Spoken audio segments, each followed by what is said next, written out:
You know, I wish I had done this instead of those daily stand-up meetings. And you know what? That's exactly what we're gonna talk about today. Okay, so here's the deal. I do believe that Agile as an idea is not a bad thing, and I understand why they came up with it. But then we got Scrum, the bad guy in the room.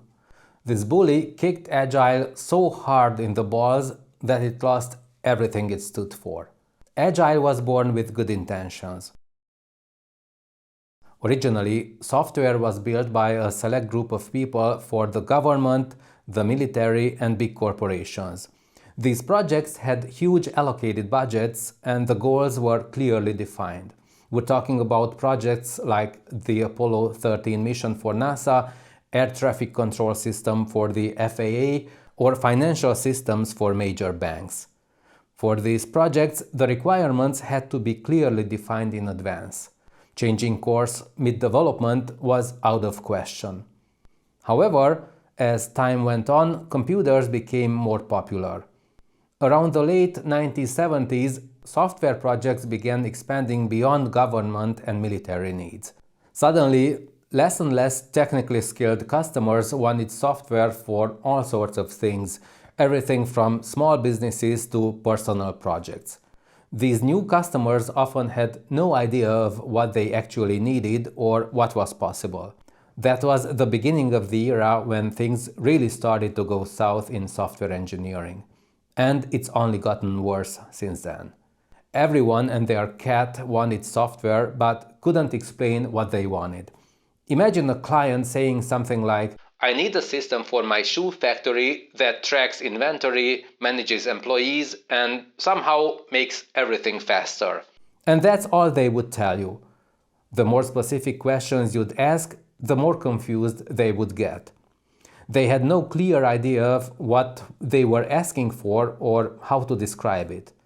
Assuming we could start a project with clear goals has become the exception, not the norm. To avoid losing clients while keeping their mental sanity, developers had to accept the new harsh reality.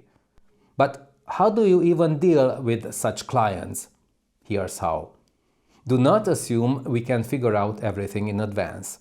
So keep talking with the customers until they get what they want. That's the essence of Agile. Plus, work independently, self-organize, and stay flexible so you can quickly adapt to changes.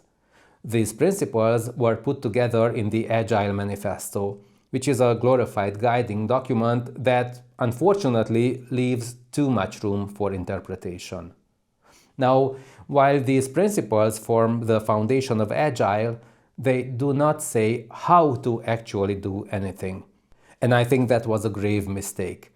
When you only define principles without explaining how to implement them or what should and shouldn't be done, people start coming up with their own rules and interpretations, which may or may not align with the original intent. That's when so-called agile frameworks started popping up like mushrooms after a rainstorm, along with businesses that make good money selling expensive certification exams just to prove you are an agile expert. Scrum is one of these agile frameworks. And if it wasn't clear from the title, I detest Scrum with a passion. I was unfortunate enough to work in Scrum teams for almost 10 years. Thus, I have solid and well-founded reasons to blame Scrum for everything that can go wrong with Agile. Let's start with the so-called Scrum ceremonies. This term. Come on, is this some sick cult? Anyway, my favorite is the retrospective meeting. It is supposed to help the team identify what went wrong to avoid repeating those mistakes in the future. This meeting shouldn't be a blame game. Yet, it usually turns into a stressful finger-pointing session that does more damage than good. Why do we need such a meeting? Even without mentioning names, how does discussing mistakes in front of the entire team help anyone improve? This is nothing but public shaming dressed up and sold as a Scrum. Instead, we should rely on code reviews and the occasional tough love from a respected colleague. I know Scrum experts will start commenting that retrospective meetings should not work like that. However, that's how it usually turns out most of the time.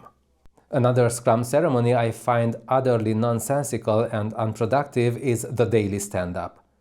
It's a daily meeting where each team member has to answer 3 questions: what they worked on yesterday, what they plan to do today, and whether there are any obstacles blocking their progress. If you've never participated in a daily stand-up, you might find it amusing the first time. It gets boring by the second time, and soon enough, it becomes downright annoying. 15 or 30 minutes wasted trying to sound smart or cover up not doing anything meaningful the day before.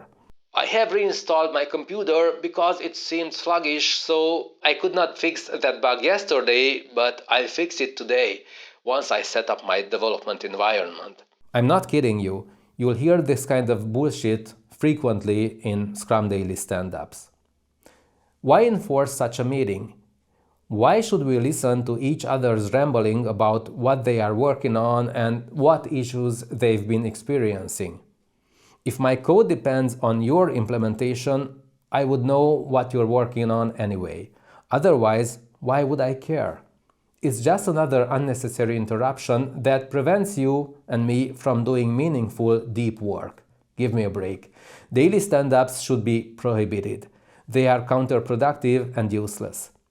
Actually, the daily stand-up goes against the first principle defined in the Agile Manifesto: individuals and interactions over processes and tools. Developers should collaborate closely and interact with each other if and when needed. Enforcing regular daily meetings just turns interaction into a forced ritual. Now, let's also talk about sprint planning. That's when the team discusses what should be implemented next. So far, so good. However, the estimation part is the worst joke. Imagine trying to break down a requirement into small pieces and then guesstimating how long it will take to implement those pieces of work. Sometimes it's unclear even what done means. Giving an estimate for something that vague is like playing poker.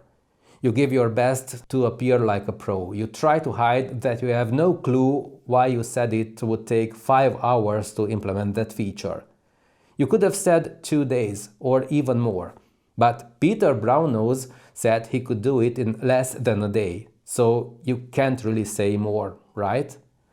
There's even a method involving poker cards to help estimate the tasks. I'm not kidding you. Agile is all about flexibility. So why are we obsessed with irrelevant estimates? Why not just start working on the tasks and do as much as we can within the next couple of weeks? If the feature isn't done, we pick it up in the next sprint. Simple as that. Alright, enough about ceremonies. Let's switch to another annoying aspect: Scrum Roles.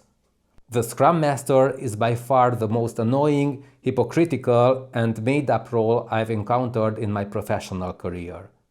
The idea is to have someone who coaches the team and helps them implement agile techniques. What? We're talking about grown-up people. Let them read the Agile Manifesto and do their work the best they can. Why do we need a permanent Scrum Master? How does he coach us? Most of the time, the Scrum Master is just another wannabe project manager. If you watch them closely, you will notice a pattern. Their main goal is to climb the corporate ladder and get as far away from coding as possible. Either that, or they are mere spies carefully chosen and placed by management to keep an eye on the team. Imagine a guy whose primary and usually sole responsibility is to be there whenever the team gets together. Yes, including the daily stand-up. He's supposed to ensure that nobody talks too long and people don't start to ramble about irrelevant things. For God's sake, we're talking about grown-up people with a college degree. Do we need someone to police us? It's also said that the Scrum Master has no authority over the team members. Yet I haven't seen a case when they didn't try to act as an authority. The Scrum Master role is a bad joke. It's just another harmful Scrum artifact that should not have been introduced in the first place. I could go on and on about what's wrong with Scrum and how it makes software engineers hate Agile, but I'll stop here. If I had to conclude everything wrong with Scrum, I'd say that Scrum treats software engineers as clueless kids. It enforces useless meetings and adds made-up roles to make our lives unnecessarily hard. There's nothing agile in this. It's more like a bad joke that should be gone for good. Now, go check out my video on how I broke free from Scrum meetings and corporate life in general. And if you enjoyed this one, give it a like and subscribe. Catch you later.